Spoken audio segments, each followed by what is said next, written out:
Eu passo a apresentar, então, meu querido amigo, palestrante e capacitador desta tarde, o doutor Tiago Rafael Vieira, que eu tive alegria e foi um presente que a vida me deu, não é? Foi conhecer o doutor Tiago, como tem tantos outros aqui, como o doutor Samuel Gomes de Lima, que é outro presente que a vida me deu também, doutor Leonardo.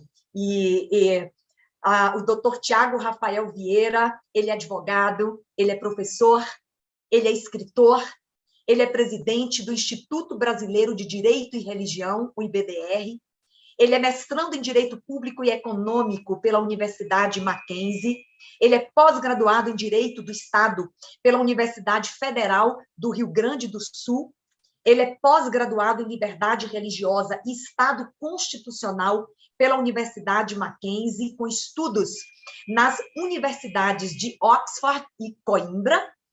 Ele é professor visitante de Teologia e Bíblia pela Universidade Luterana do Brasil.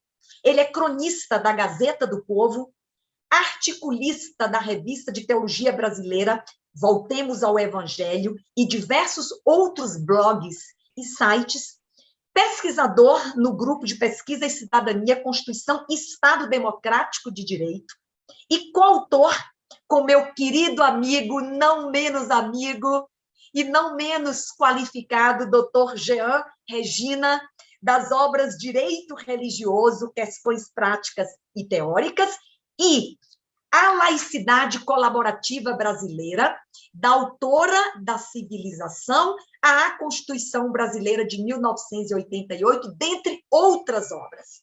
Então, eu tenho a honra agora de passar a palavra com alegria, além de todas estas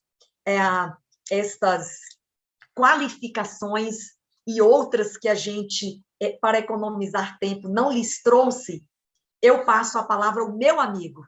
Acho que a principal das oportunidades que eu tenho com o doutor Tiago é de tê-lo como amigo. Então, eu passo a palavra ao doutor Tiago Rafael Vieira. Peço a todos que permaneçam conosco e vocês serão muito enriquecidos com a palestra dessa tarde. Temos quase 70 pessoas nesta sala.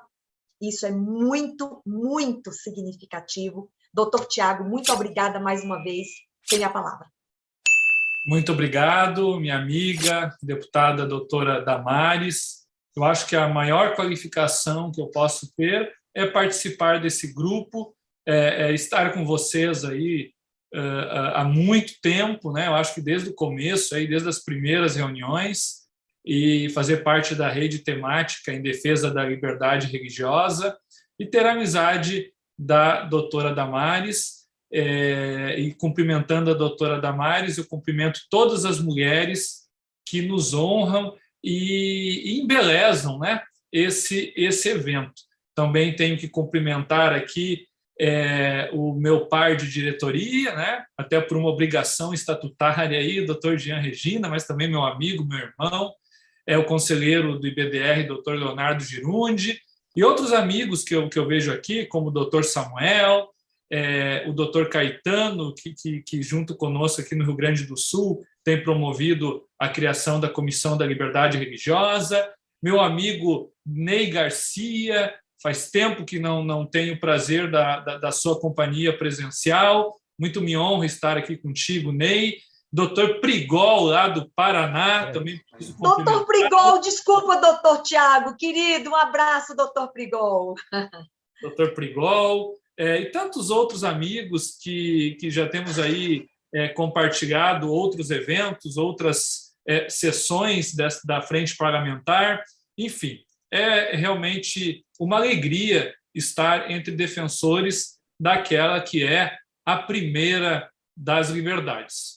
Então, hoje eu gostaria de compartilhar com vocês um pouquinho sobre as noções jurídicas do termo religião.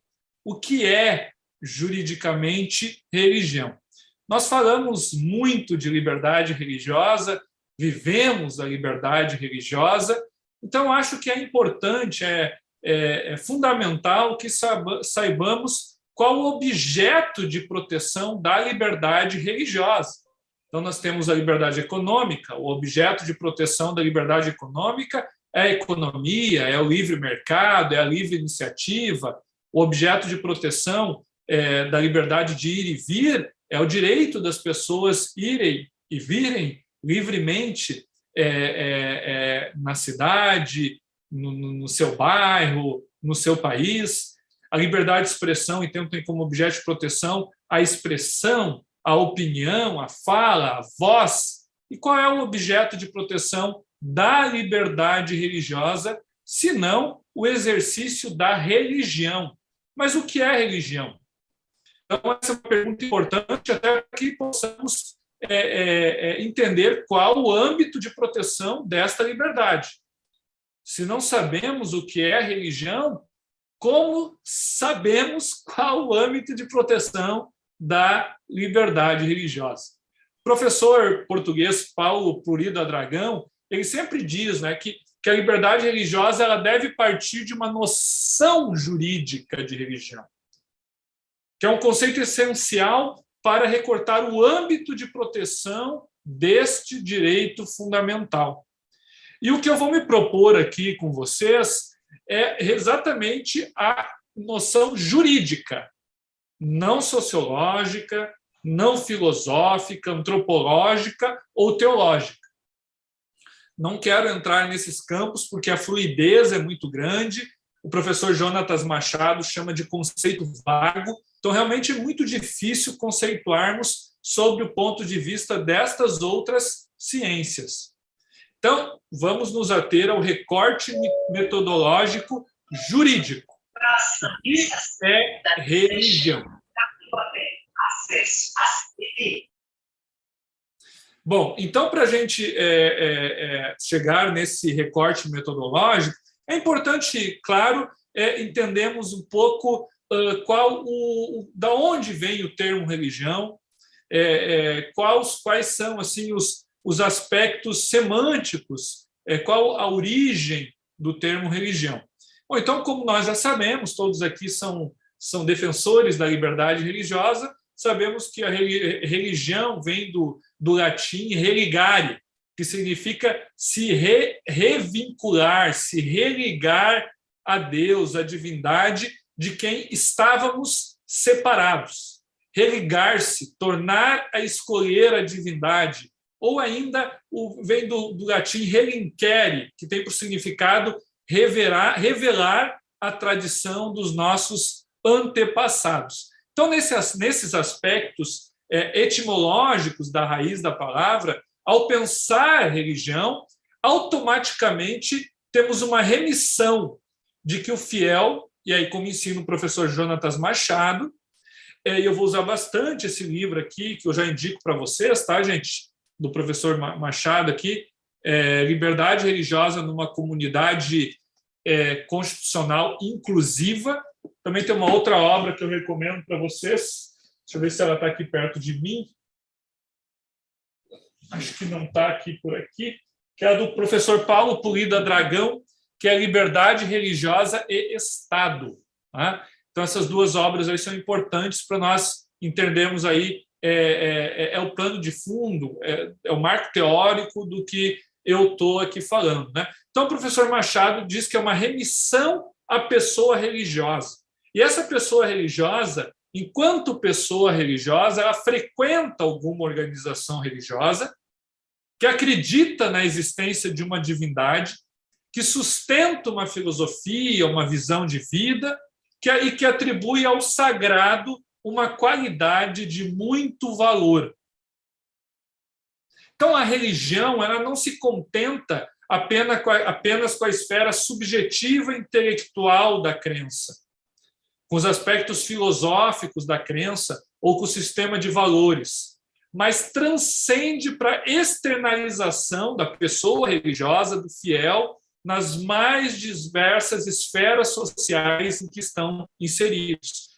Isso também a necessária proteção do direito, porque a crença ela é externalizada pelo fiel no espaço privado e no espaço público, ela transcende a subjetividade. Se ela transcende a subjetividade, é âmbito de proteção, ela entra no âmbito de proteção do direito, que regula as relações sociais, como nós sabemos. Então, gente, a crença ela surge na individualidade da pessoa, por meio da autonomia da sua vontade.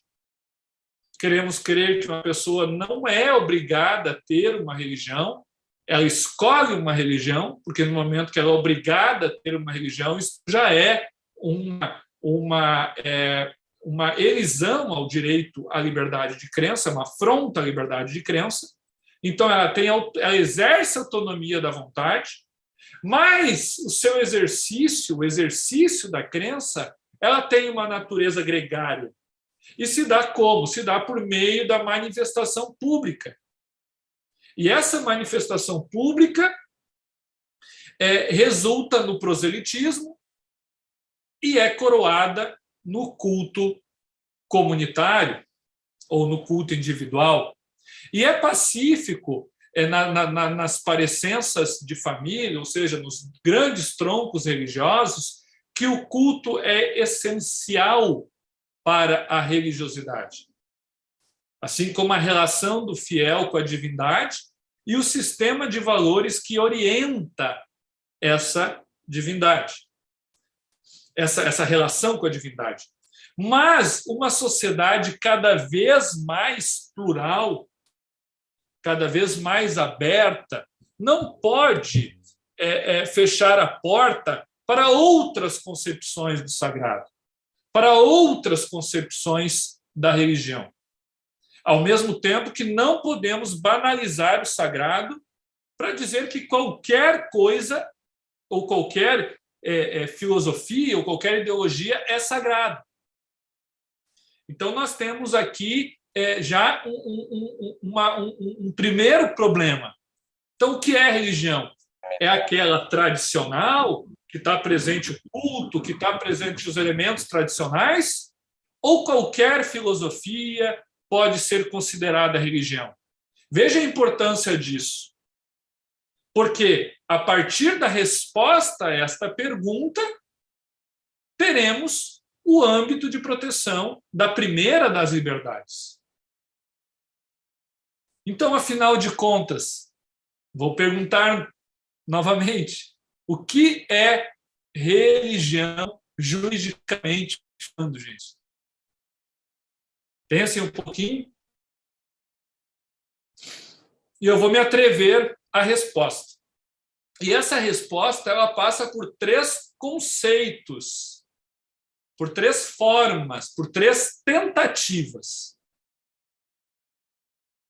O primeiro é o conceito substancial objetivo, lembrando sempre que não estamos navegando sob o ponto de vista teológico. A pergunta o que é religião para o âmbito de proteção da liberdade religiosa não pode ter concepção teológica, não pode ter concepção antropológica e muito menos sociológica. A liberdade religiosa é um direito fundamental no Estado brasileiro e um direito humano em todo o mundo. Então, enquanto direito humano, é protegido pelo direito. E como é protegido pelo direito, o conceito que buscamos é jurídico. Tá bom? Então, o primeiro e mais tradicional conceito para se responder o que é religião é o conceito substancial objetivo. Neste conceito, a religião, para ser considerada religião, precisa ter 3 elementos. Então, digamos assim, um exemplo hipotético, que existe um candidato à religião. Tá? Um grupo de pessoas que se dizem pessoas religiosas e elas buscam o âmbito de proteção da liberdade religiosa. Para esse grupo de pessoas gozar, fluir do âmbito de proteção da liberdade religiosa. Você vai ter que falar e eu ouvindo esse moço.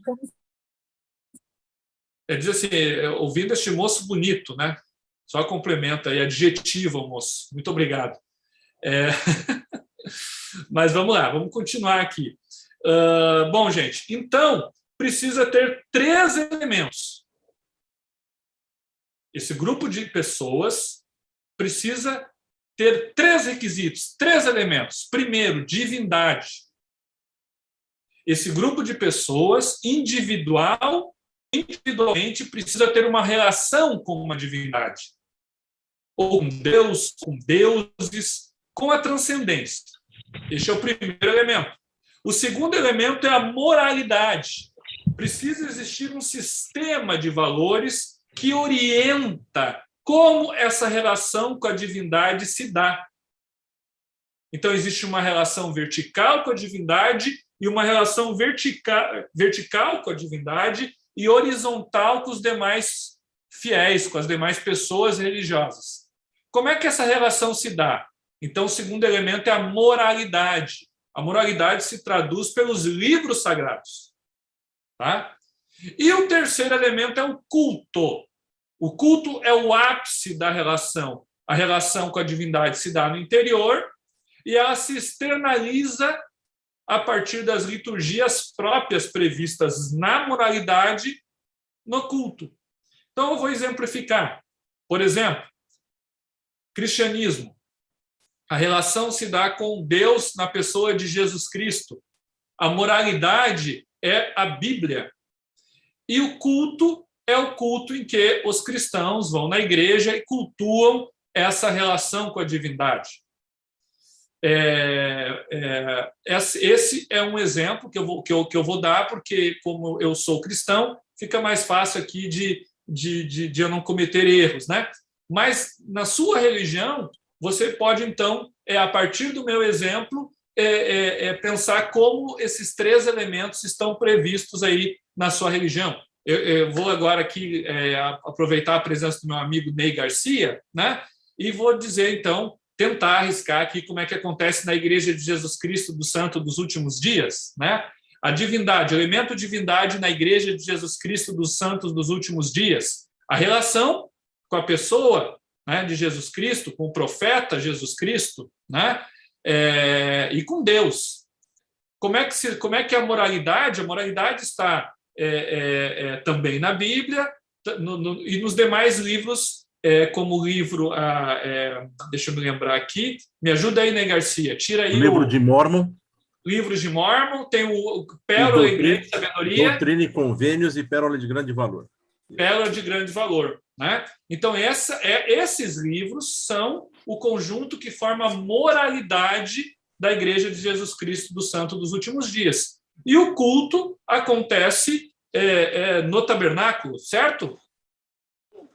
Ele acontece nas capelas, né? Nós chamamos de capelas, nas igrejas dos bairros. Uhum. Nas igrejas dos bairros, né? Nas estacas, né?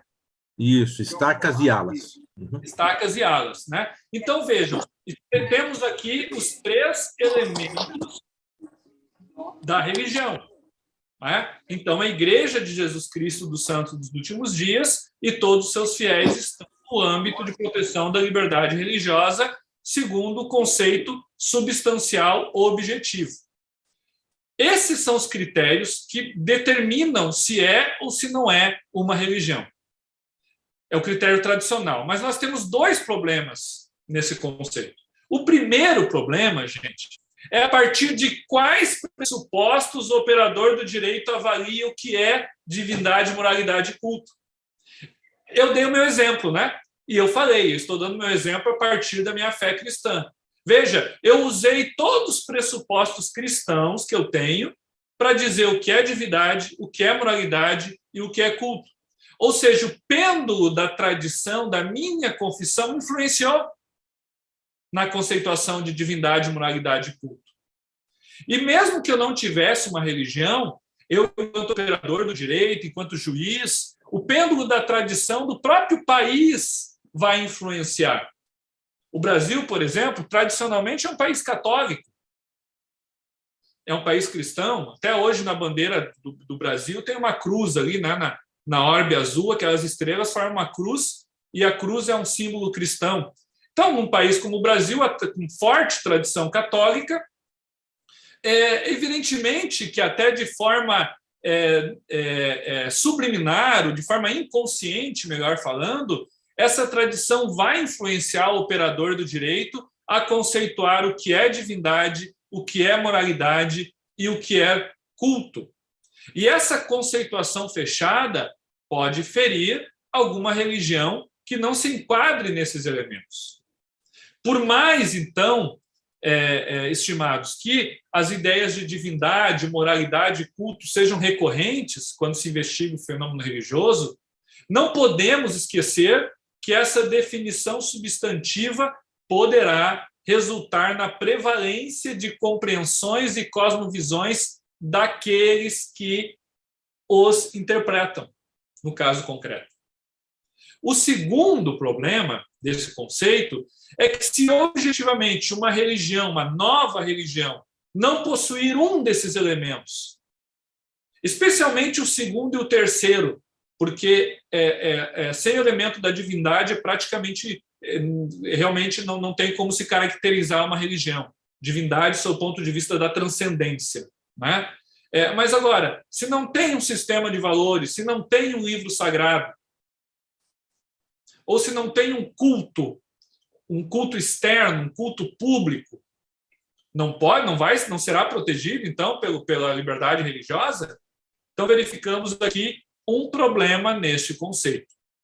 Para resolver esse conceito, esse problema, a Suprema Corte dos Estados Unidos, na década de 60 do século passado, criou o conceito funcional subjetivo.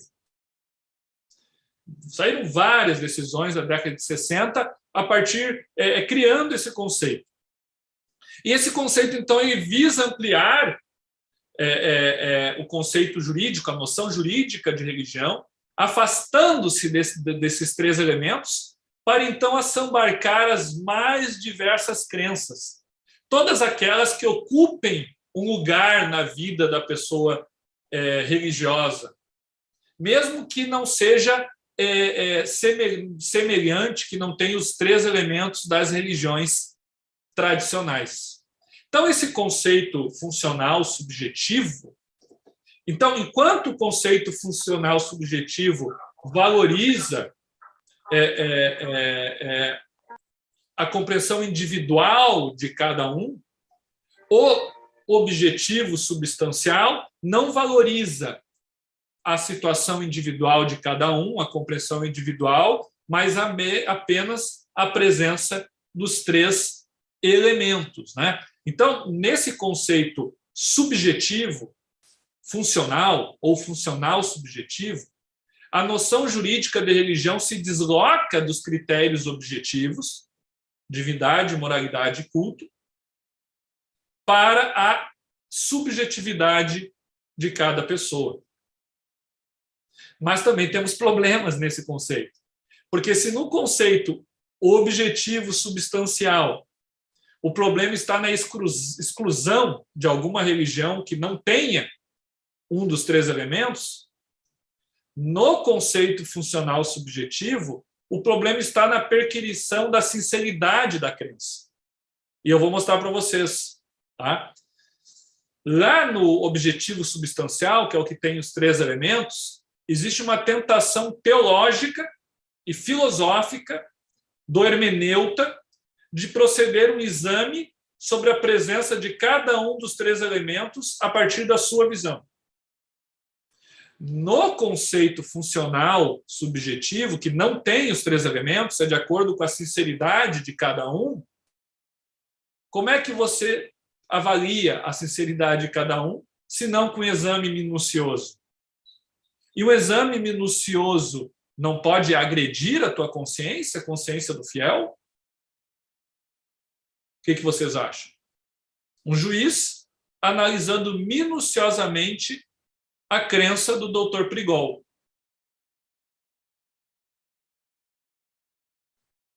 Para evitar este problema, a Suprema Corte norte-americana criou a autodefinição. Ou seja, defina-se você próprio. Se você se define como religioso, Dr. Prigol, religioso você é. Não quero saber de elementos da sua religião. Você está dizendo que é religioso, você é religioso. Que beleza, né? Todo mundo feliz aqui, é isso aí. Bom, não é bem assim, gente, porque o ser humano é complicado, né? O que aconteceu? Aconteceu que lá no final da década de 70, vejam, essas decisões eram da década de 60, né? Lá no final da década de 70, em Hardenburg, município, uma cidade do estado de Nova York, deu um problemão. Tá? Deixa eu ver se eu tenho como compartilhar a tela aqui, que eu quero mostrar um site para vocês. E aí eu vou tirar, só vou mostrar aqui. Deixa eu ver se eu consigo. Vocês estão vendo aí esse site? Alguém aí dá um okzinho aí? Tá ok, mim? Dá para ver. Tá. Universal Life Church, né? Vocês estão vendo que tem um formulário de cadastro, né? E tal. A pessoa vem aqui, se cadastra, paga uma taxa, que eu não sei agora quantos dólares são, eram $2, acho que agora é mais. Até a Lady Gaga, tá? Que a Lady Gaga é pastora dessa igreja, Paul McCartney, deixa eu ver aqui, o The Rock, ó. Até o The Rock aqui é pastor dessa igreja. Tem uns caras famosos aqui, né? Vocês sabiam que a Lady Gaga é pastora de uma igreja? Tá aqui, ó, da Universal Life Church. Então, o cidadão vem aqui, deputada Damares, a senhora quer ser pastora, ó. A senhora vem aqui, coloca seu nome, paga uma taxa, a senhora vai receber um diploma de doutora em divindade e, a partir daí, a senhora pode fazer casamento, né? Tem tudo aqui, ó. Clicar aqui, ó.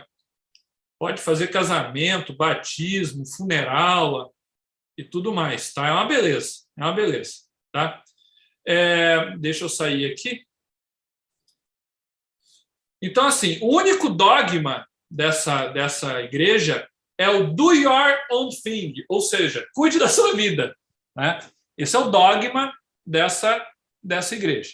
Então, o cidadão vai ali, preenche, lá no final da década de 70 pagava $2, ganhava um diploma em casa de doutor em divindade. É a oportunidade aí, né? Dr. Leonardo Girundi, que quer receber um diploma aí de doutor em divindade, e era ordenado pelos Correios como ministro religioso. Tá?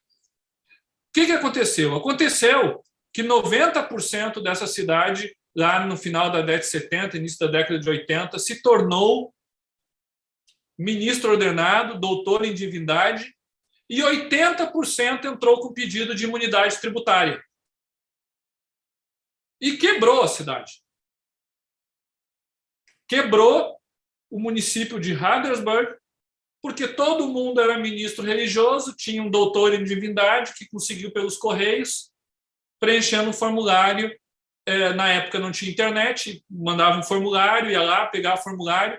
90% da cidade se tornou pastor dessa igreja, o ministro religioso dessa Universal Life Church, e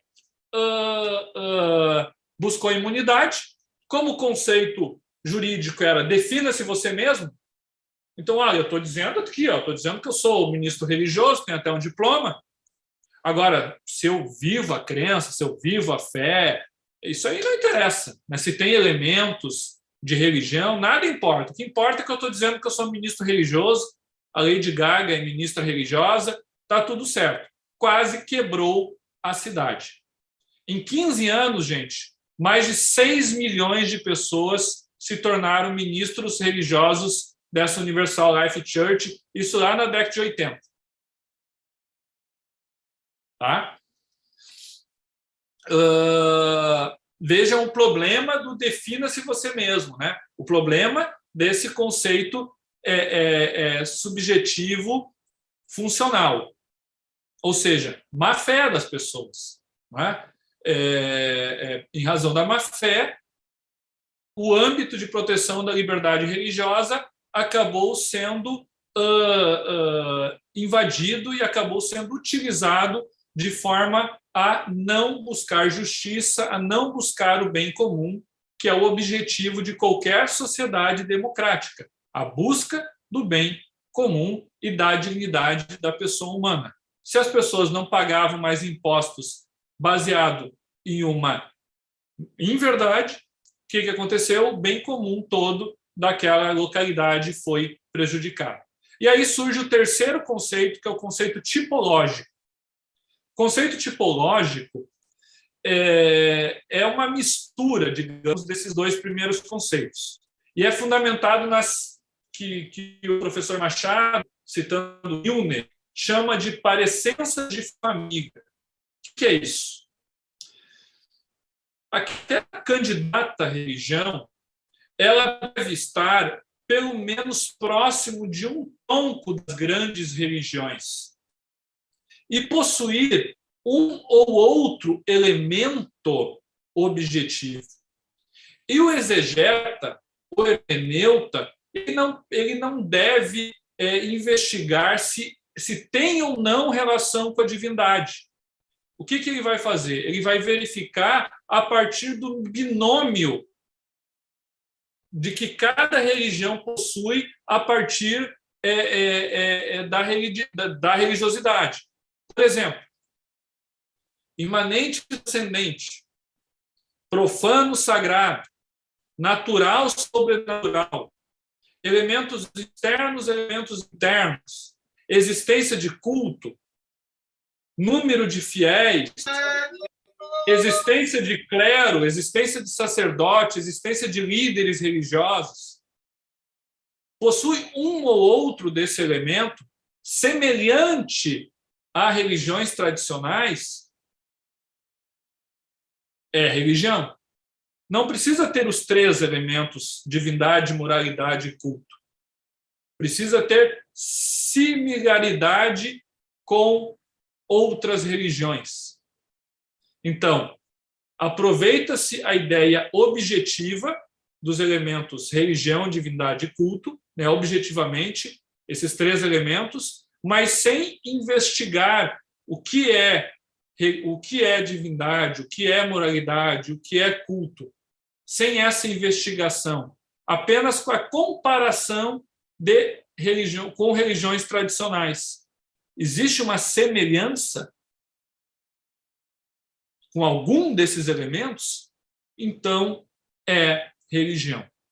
Não se agride a consciência da pessoa investigando a sinceridade da crença dela e também não exclui religiões modernas que, porventura, não tenha algum desses elementos tradicionais.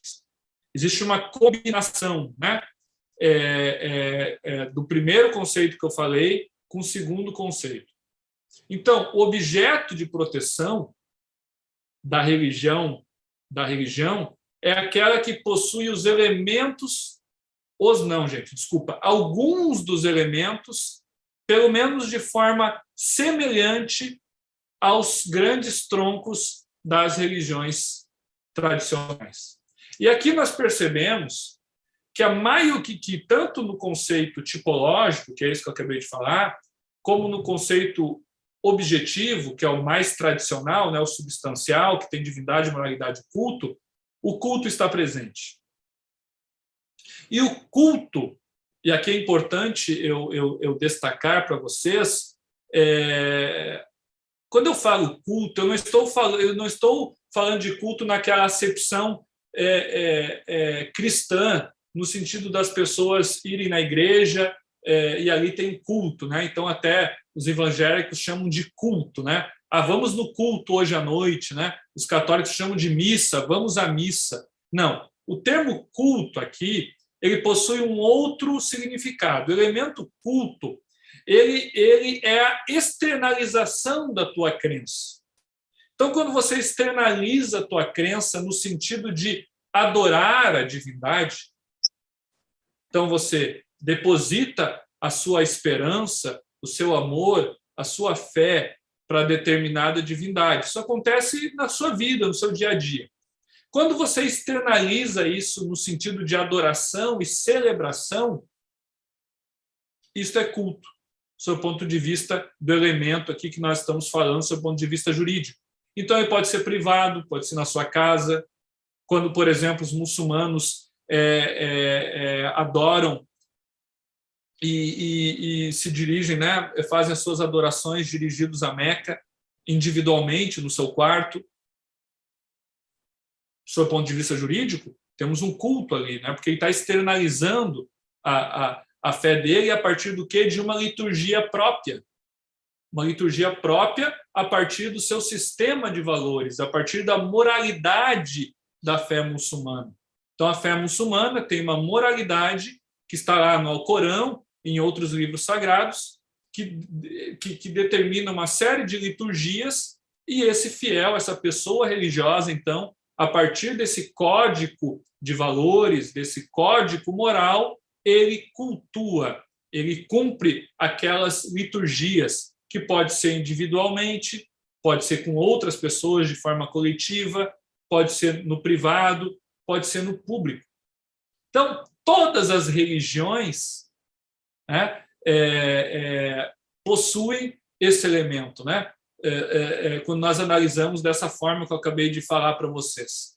Pode ser que alguma não tenha, pode ser que alguma não tenha, mas, de maneira geral, nós verificamos a essencialidade do culto, né? Todas as religiões, o fiel, em algum momento, a partir de um código de condutas, a partir de uma liturgia previamente determinada, vai adorar ou celebrar seu Deus, seus deuses, a divindade que é objeto de sua adoração.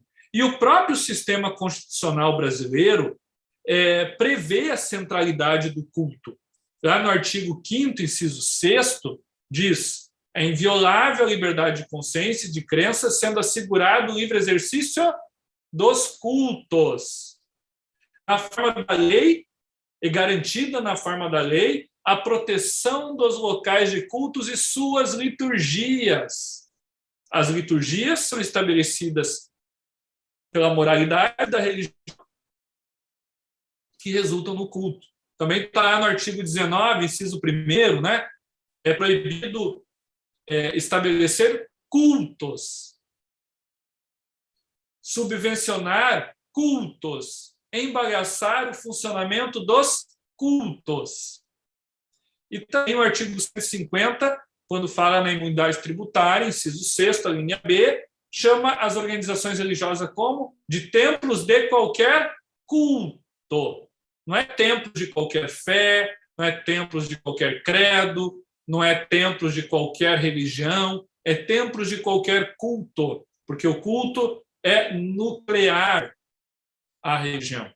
O ministro Gilmar Mendes, na sua obra Direito Constitucional, ele diz o seguinte, tá? Deixa eu pegar aqui para vocês aqui, eu vou ler aqui, ó. O conceito de religião, ademais, liga-se à pré-compreensão que o termo propicia, a referir a um sistema de crenças em um ser divino, em que se professa uma vida além da morte, que possui um texto sagrado, ou veja, um sistema de crenças que se professa uma vida além da morte, ou seja, uma relação com a divindade, que possui um texto sagrado, moralidade, e que envolve uma organização e apresenta rituais de oração e adoração, culto. Então, o conceito de Gilmar Mendes para a religião é o conceito objetivo substancial. Alexandre de Moraes, outro ministro do STF, diz na sua obra Direito Constitucional: a abrangência do preceito constitucional é ampla, pois, sendo a religião o complexo de princípios que dirigem os pensamentos, divindade, ações e adorações do homem para com Deus, divindade, acaba por compreender a crença, o dogma e moral, moralidade, a liturgia e o culto. O Moraes também usa o conceito substancial objetivo para a religião. O que, como eu já disse, não me parece o mais acertado, porque pode retirar algumas religiões mais modernas que possa não ter um desses dois elementos aí, moralidade e culto, por mais que seja difícil, mas em uma sociedade plural, uma sociedade aberta, uma comunidade inclusiva, nós precisamos ter esse cuidado. Claro, evitando o que aconteceu lá em Nova York, né? Em que um site ordenava ministros por correio, e aí, a partir disso, o cara, não, sou religioso, quero imunidade tributária, né? Não, mas peraí, tu é religioso? Qual é a tua religião? Né? Com que tronco de grande religião ela aparece? Qual é a tua relação com a divindade? Existe relação? Existe liturgia? Não, não existe nada. É um site na internet, ponto. Não, então não é religião. Né? Então, não é religião, pelo menos sob o ponto de vista de proteção da liberdade religiosa. Tá? Então, dito isso, gente, queria demonstrar para vocês esse conceito de religião. Espero ter conseguido e demonstrado como o culto está presente em qualquer dos três grandes conceitos. Esses três grandes conceitos, objetivo substancial, que precisa ter os três elementos. O subjetivo funcional, que não precisa ter elemento nenhum, a pessoa que se autodefine. E o tipológico, em que os três elementos deve existir uma semelhança com religiões tradicionais, não necessariamente a presença dos três elementos. Definimos aí juridicamente qual o âmbito de proteção da liberdade religiosa e que em qualquer dessas concepções o culto, não sob o ponto de vista apenas coletivo, né, mas o culto sob o ponto de vista de adoração, de celebração a partir de uma liturgia pré-definida na religião em questão, é essencial para a liberdade religiosa. Porque para a religião, por que isso é importante? Porque numa colisão de direitos fundamentais, nós sabemos que o núcleo de cada direito fundamental precisa ser preservado. Então, se o culto é essencial para a religião, parece-me que o culto é o núcleo essencial do âmbito de proteção da liberdade religiosa.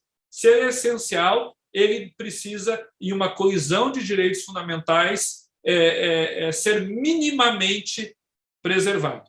Com isso aí, 35 minutos, eu acho que era 40, mas um pouquinho antes, eu termino a minha palestra. Eu sei que hoje ela foi um pouquinho mais teórica, um pouquinho mais acadêmica, porque fazer um recorte mesmo, um recorte jurídico da noção de religião é difícil, tá? É difícil, mas é importante, gente. Nós somos operadores, defensores da liberdade religiosa, e eu me senti no compromisso de trazer isso. Eu sei que muitos já sabiam desses conceitos, mas mesmo assim trazer isso para ficar gravado, ficar no YouTube aí da frente, e que possamos ter bem presente esses conceitos para que possamos identificar, enquanto operadores do direito, qual o âmbito de proteção da liberdade religiosa. Muito obrigado.